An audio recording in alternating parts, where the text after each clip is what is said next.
Hey guys, welcome back to Everyday Life and Money Matters. Today we will be looking at the issue of self-publishing. Let's get into it. So you are thinking about publishing your own book and you're wondering, where do I start? The hardest thing to do in the self-publishing journey is getting started. But once you've made the decision to start, don't delay any further. Get ready, get set, let's go.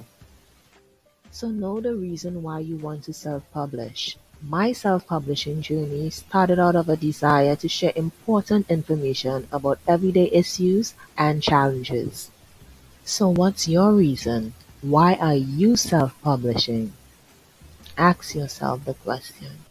When I started the self-publishing process, there were several factors that I had to consider. Here they are. Firstly, I had to determine what type of book I wanted to publish, as there are various categories of books to choose from, whether it be educational or children books, etc. Whatever type of book you decide on, just make sure it suits you and ensure that you follow through. Now let's look at number two. So we've determined what type of book we want to prepare. Now we must consider where we will prepare this book.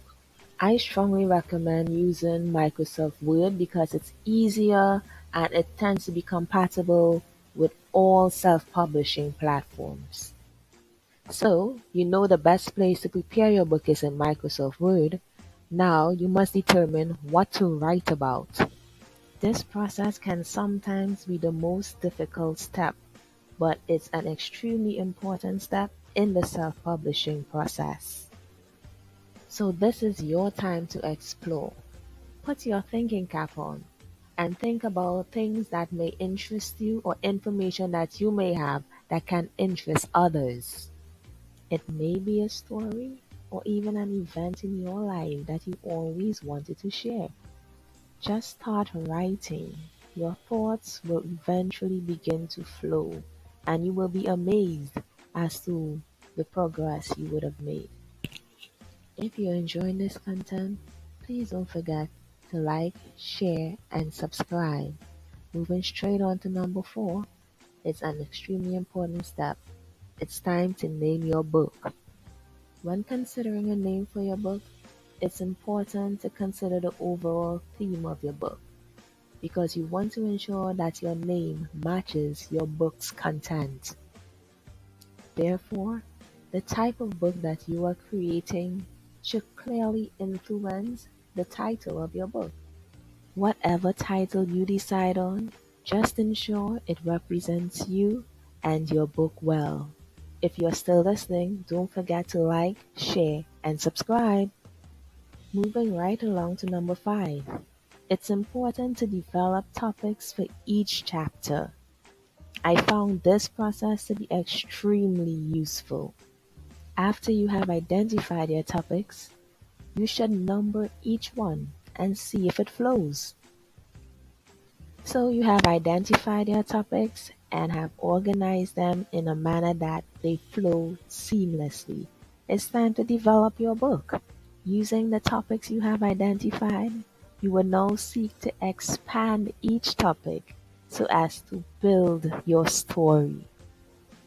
I have found that one easy way of doing this is by creating subcategories from your main topic. It just makes the flow easier and also helps with you expanding the information and developing your storyline.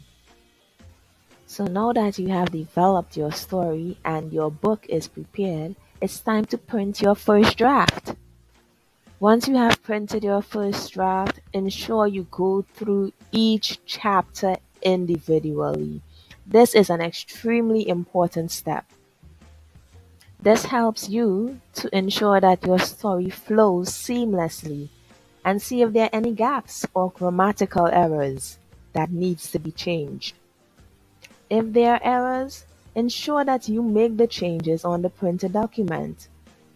Don't forget to like, share, and subscribe.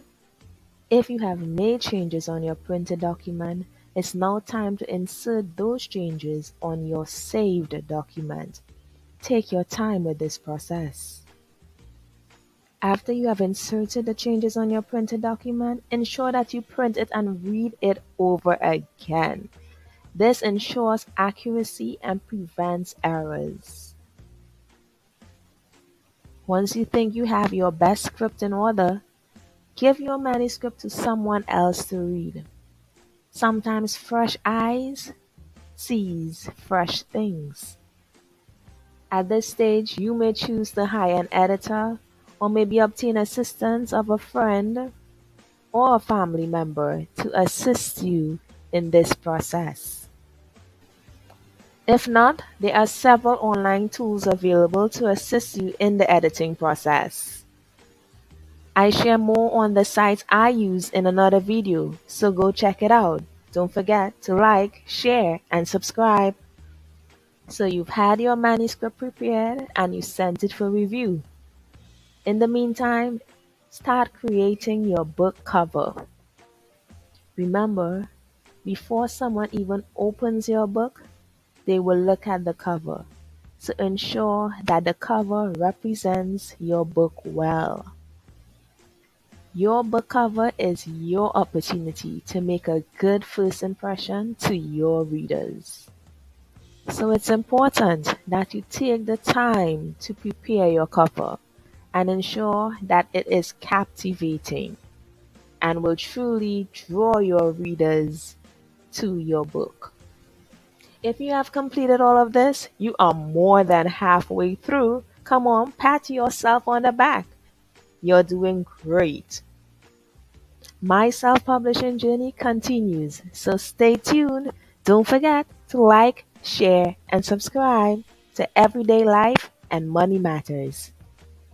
Up next, I share on the different self-publishing platforms and who I chose to publish with. You don't want to miss it. Thank you for listening to Everyday Life and Money Matters. Don't forget to like, subscribe, and drop a comment.